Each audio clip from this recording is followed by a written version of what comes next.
Hindi yung attorney kasi mukhang attorney lang po. Okay? Ano pangalan mo? Maribel Umapas.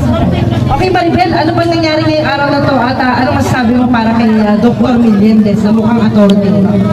Masaya po kami kasi po nakapunta po siya sa barangay namin.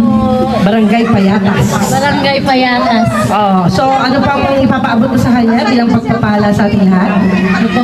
Nagpapasalamat po sa kanya sa mga gamot. Ayun, salamat daw sa mga gamot. Okay, at ano bang wish mo? Dahil si Doc ay pinagbigyan tayo ng makarating siya dito. Sana mabigyan ko po siya ng mahabang buhay para makatulong sa ibang ng bayan. Ayan, at lagi mo tatandaan siya ang ating, ano?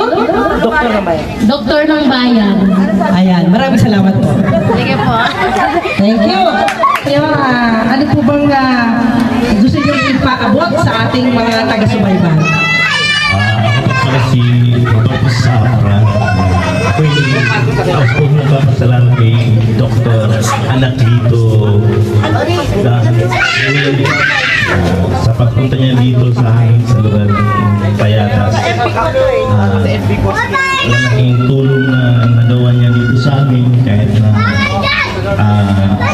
minsan lang siya nagpunta itong araw nito. Sana maulit pa ulit punta niya dito. Dito halos karamihan na sa amin dito. Hindi nakabili halos ng gamot dahil sa kahirapan.